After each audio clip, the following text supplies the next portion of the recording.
20 డేస్‌గా అమరావతి పైన మళ్ళీ ఒక నెగెటివ్ ప్రచారాన్ని అయితే వైసీపీ కావచ్చు, దాని అనుబంధ సంస్థలు చేస్తున్న పరిస్థితి. అంటే పర్టిక్యులర్‌గా ఈ ముంపు ప్రాంతంలో రాజధాని అవసరమా? చేయడానికి లక్షల కోట్లు ఖర్చు పెట్టాల్సిన పరిస్థితి.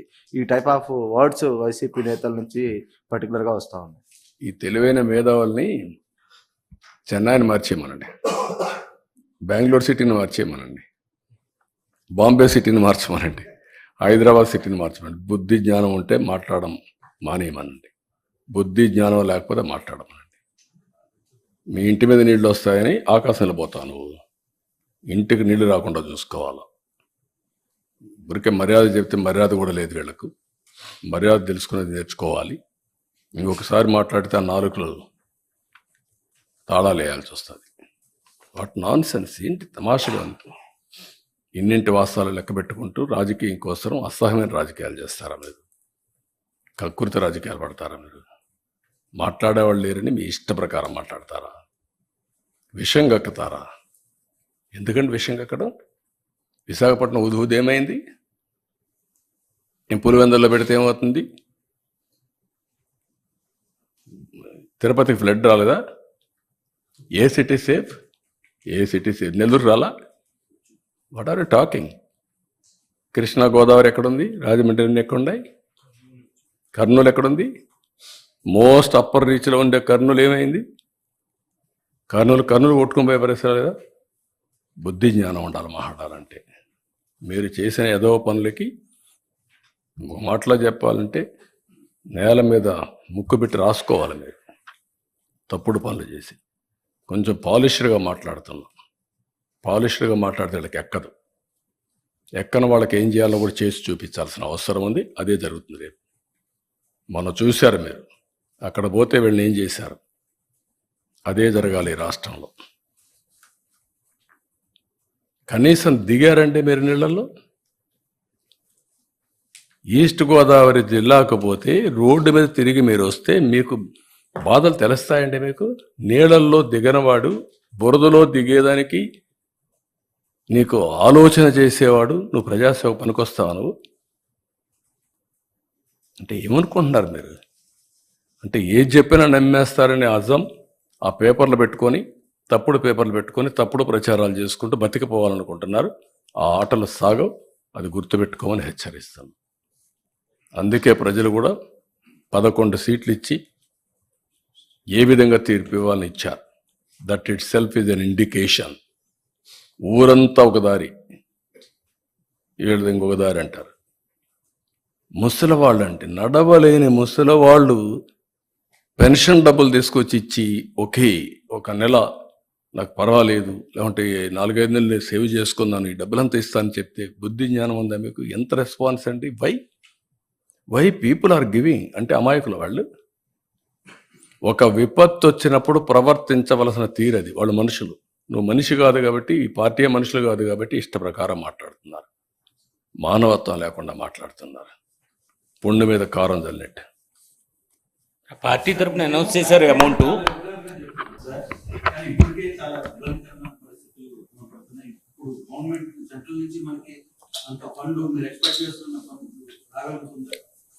నేనేమంటానంటే, ఏది ఉన్నా కూడా ఎన్ని కష్టాలున్నా అధిగమించాల్సిందే కదా. 10 మంది నేను నా లైఫ్లో చాలాసార్లు చూశాను. ఈరోజు కూడా క్యూ కట్టి వచ్చారు. 1.5 hour ఇక్కడ నిలబడుకొని నేను చెక్కులు తీసుకొని సరిపోయింది. ఎక్కడో ఉండేవాళ్ళు వచ్చి లేదు మేము కూడా ఇవ్వాలి అని వచ్చి ఇచ్చే పరిస్థితి వస్తున్నారు. అంటే ప్రతి ఒక్కరూ ఒక చేయూతని ఇచ్చే పరిస్థితికి వచ్చారు. కొంతమంది రాష్ట్రం పైన విషం గక్కే వాళ్ళు తప్ప, విద్వేషాలు రెచ్చగొట్టి రాజకీయ లబ్ధి పొందాలనుకున్నాడు తప్ప ప్రతి ఒక్కడూ వస్తున్నాడు. ఈ రాష్ట్రంలో పుట్టినవాడు కానీ, మానవత్వం ఉండే వ్యక్తులు కానీ, బయట వాళ్ళు కానీ అందరూ కూడా స్పందిస్తున్నారు. వాళ్ళకి రాష్ట్రంలో ఉండే ప్రత్యేకమైన పరిస్థితులు అర్థమైన తర్వాత అందరం కూడా హెల్ప్ చేయాలి. సాటి మానవుడిగా ఒక వ్యక్తి కష్టంలో ఉన్నప్పుడు ఆదుకోవడం మన బాధ్యతను అందరూ వస్తున్నారు. వాళ్ళు వెల్కమ్ చేస్తున్నారు. అందుకే నేను కూడా ధైర్యంగా ముందుకెళ్తున్నాను. No question of compromise. ఇబ్బందులు వస్తాయి, ఐఎమ్ ఫీలింగ్ తాత్కాలికం. ఎట్లా స్ట్రగుల్ చేయాలో చేస్తాం, ముందుకెళ్ళిపోతాం. ఇంకొక గంట ఎక్కువ కష్టపడతాం, లేదంటే ఇంకో 2 రోజులు ఎక్కువ కష్టపడతాం.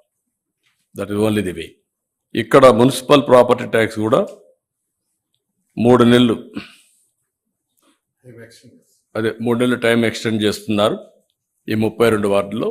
ఇది కూడా చేసి వాళ్ళని ఆదుకుంటాం.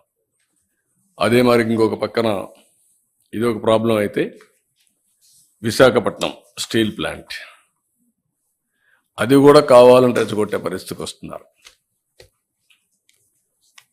ఓకే, దాని గురించి నేను పెద్దగా మాట్లాడడం లేదు. వీళ్ళు రెచ్చగొడితే రెచ్చిపోయాడు కూడా ఎవరు లేరు ఇక్కడ. విశాఖపట్నం అనేది తెలుగుదేశం పార్టీకి ఎన్డీఏ కూటమికి ఒక స్ట్రాంగ్ ఇది. ఆ ప్రాజెక్టు కూడా ఆ స్టేజ్కి రావడానికి వీళ్ళు కారణం. ఎప్పుడు కూడా ప్రాజెక్ట్ మీద శ్రద్ధ పెట్టిన దాఖలాలు లేవు. ఇంత మునుపు కూడా నేనే కాపాడాను ఆ ప్రాజెక్ట్ని. వాజ్పేయి గారి పీరియడ్లో రీస్ట్రక్చరింగ్ చేసి అప్పుడు కూడా అడిషనల్ ఫండ్స్ అన్ని పంప్ చేశాం, అప్పుడు స్ట్రీమ్ లైన్ చేశాం. ఇప్పుడు కూడా నేను ఆలోచిస్తున్నాను. మళ్ళీ మొన్నే మాకు ఒక మీటింగ్ జరిగింది. కుమారస్వామి గారు, ఫైనాన్స్ మినిస్టర్, నేను డిస్కస్ చేశాం. ఈరోజు మళ్ళీ ఒకసారి మాట్లాడాను.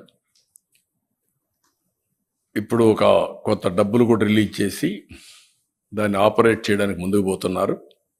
ఇది అయిన తర్వాత మళ్ళీ ఒకసారి కూర్చుంటాం.